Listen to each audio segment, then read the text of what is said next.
Baik, sebelumnya izin memperkenalkan diri. Nama saya Yohanes Kia Krisdiola. Di sini saya akan mempresentasikan terkait materi predictive maintenance, khususnya konsep dasar predictive maintenance serta dasar-dasar reliability dan analisis kegagalan. Baik, untuk definisi dari predictive maintenance itu adalah strategi perawatan yang memanfaatkan kondisi aktual mesin untuk memprediksi kapan suatu kegagalan akan terjadi. Menurut Ran dan rekan-rekannya, predictive maintenance itu menggunakan data real time dan teknik analisis untuk memperkirakan waktu kegagalan. Kemudian, menurut Zonta, konsep ini tuh berkembang dalam industri 4.0 dengan memanfaatkan machine learning dan kecerdasan buatan.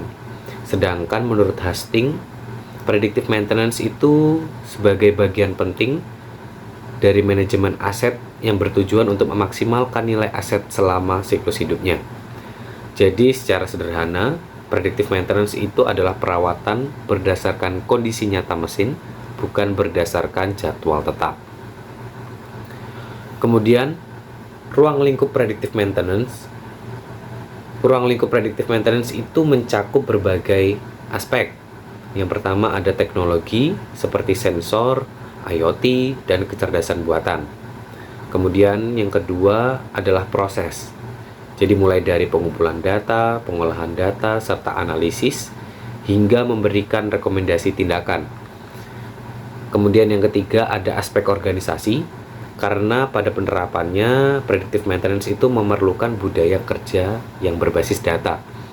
Selain itu, terdapat berbagai metode pemantauan seperti analisis getaran, termografi inframerah, dan analisis pelumas. Penerapannya itu juga telah digunakan di berbagai sektor industri seperti manufaktur, energi, transportasi, dan kesehatan. Untuk evolusi strategi maintenance sendiri, itu mengalami berbagai perkembangan dari waktu ke waktu. Awalnya adalah breakdown maintenance, yaitu mesin dibiarkan beroperasi sampai rusak.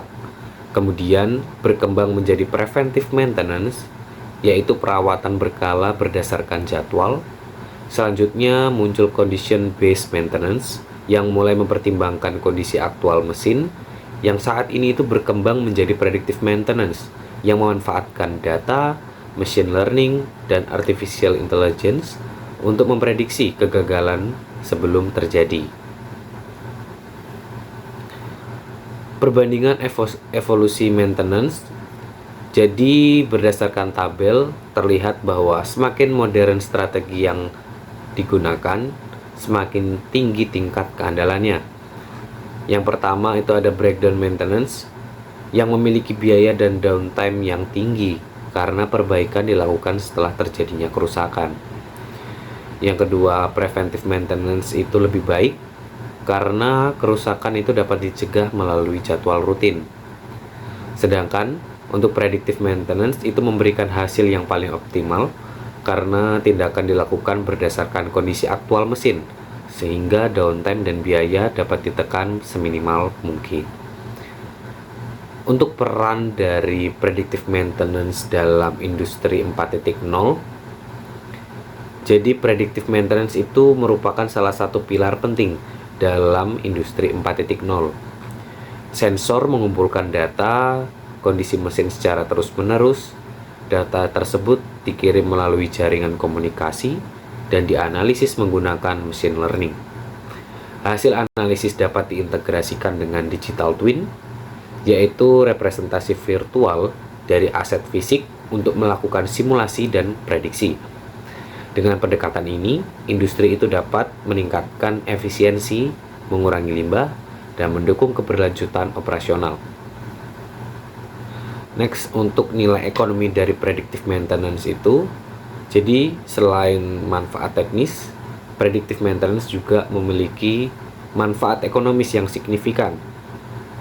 Yang pertama, biaya perawatan itu dapat berkurang sekitar 25 hingga 30% dibandingkan preventive maintenance. Kemudian downtime tidak terencana dapat dikurangi hingga 70%. Kemudian umur mesin itu dapat diperpanjang sekitar 30%, walaupun investasi awal itu cukup besar. Umumnya mengembalikan investasi atau ROI itu dapat dicapai dalam kurun waktu 2 hingga 3 tahun. Next, perbedaan utama dari preventif dan prediktif itu terletak pada dasarnya itu pengambilan keputusan. Untuk preventive maintenance itu bergantung pada jadwal yang telah ditentukan sebelumnya, sedangkan untuk predictive maintenance itu menggunakan data kondisi real time dari mesinnya. Jadi akibatnya itu biaya awal predictive maintenance itu memang lebih tinggi karena membutuhkan sensor dan sistem analitik. Namun biaya operasional jangka panjangnya itu menjadi lebih rendah karena akurasi pengambilan keputusan itu lebih tinggi. Selanjutnya untuk konsep failure dan degradasi sistem. Jadi dalam predictive maintenance kita perlu memahami konsep kegagalan atau failure. Jadi failure ini terjadi jika komponen tidak lagi mampu menjelaskan fungsinya sesuai spesifikasi. Sebelum terjadinya kegagalan total, itu biasanya terdapat proses degradasi atau penurunan kondisi yang berlangsung secara bertahap. Dari proses degradasi ini, kita dapat memperkirakan remaining useful life atau RUL yang memperkirakan sisa umur pakai dari suatu komponen. Selanjutnya, kurva PF dan RUL. Jadi kurva PF ini itu menunjukkan perjalanan dari suatu komponen dari awal munculnya gejala kerusakan hingga mengalami kegagalan total. Di titik P atau potential failure adalah saat kerusakan itu mulai terdeteksi oleh sensor, sedangkan titik F itu adalah functional failure yang dimana itu komponen benar-benar udah nggak bisa menjalankan fungsinya. Interval antara P dan F itu merupakan waktu yang sangat penting karena pada periode ini itu tindakan perawatan harus dilakukan. RUL itu digunakan untuk memperkirakan berapa lama komponen masih dapat digunakan sebelum mencapai titik F. Selanjutnya, reliability atau keandalan adalah probabilitas suatu sistem dapat menjalankan fungsinya tanpa mengalami kegagalan selama periode tertentu. Dalam reliability terdapat beberapa fungsi penting seperti reliability function, failure distribution, dan hazard function. Jadi semakin tinggi reliability suatu sistem, maka semakin kecil kemungkinan terjadinya kegagalan. Predictive maintenance itu berperan meningkatkan reliability karena mampu mendeteksi gejala kerusakan lebih awal. Failure mode dan failure mechanism. Failure mode menjelaskan bagaimana suatu kegagalan muncul, sedangkan failure mechanism menjelaskan mengapa kegagalan tersebut terjadi. Sebagai contoh, ketidakseimbangan rotor dapat menyebabkan getaran berlebih, misalignment menyebabkan poros tidak sejajar, dan bearing failure dapat menyebabkan kerusakan bantalan. Mekanisme yang mendasarinya itu bisa berupa keausan, kelelahan material, korosi, maupun deformasi plastis. FMEA dan FMECA. FMEA itu digunakan untuk mengidentifikasi berbagai mode kegagalan, penyebabnya, dan dampak terhadap sistem. FMECA itu merupakan pengembangan dari FMEA tadi dengan menambahkan analisis tingkat kritis. Melalui metode ini, perusahaan itu dapat menentukan prioritas perbaikan dan memilih teknik monitoring yang paling efektif. 6 pola kegagalan. Nolan dan Heap itu mengidentifikasi adanya 6 pola kegagalan yang umum terjadi pada peralatan industri. Menariknya, sebagian besar kegagalan itu tidak mengikuti pola wear out klasik seperti yang diasumsikan.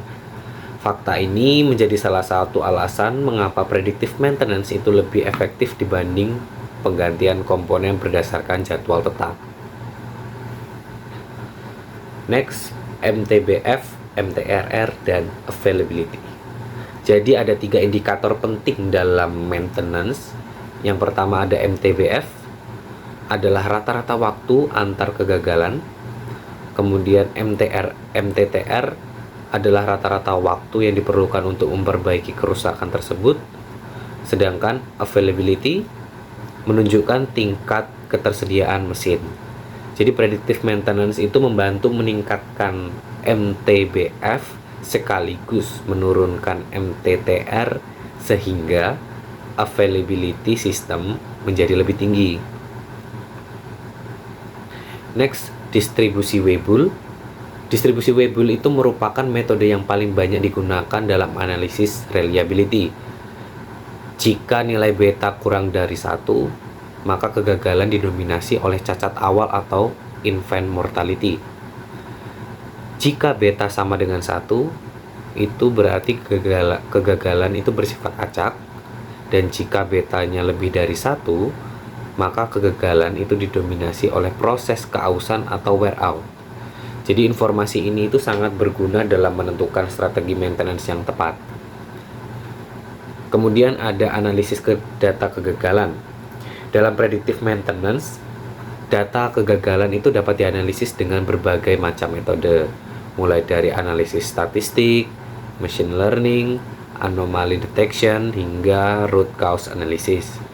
Jadi tujuannya itu adalah memahami pola kegagalannya, serta menemukan akar dari penyebabnya, sehingga tindakan perbaikan itu dapat dilakukan secara lebih efektif.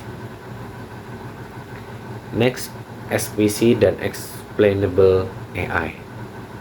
Pada predictive maintenance modern, analisis data itu tidak hanya berfokus pada prediksi, tetapi juga pada transparansi hasil.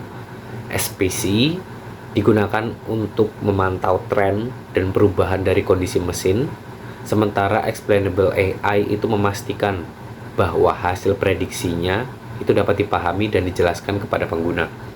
Jadi hal ini penting agar keputusan maintenance itu dapat dipertanggungjawabkan secara teknis melalui manajerial.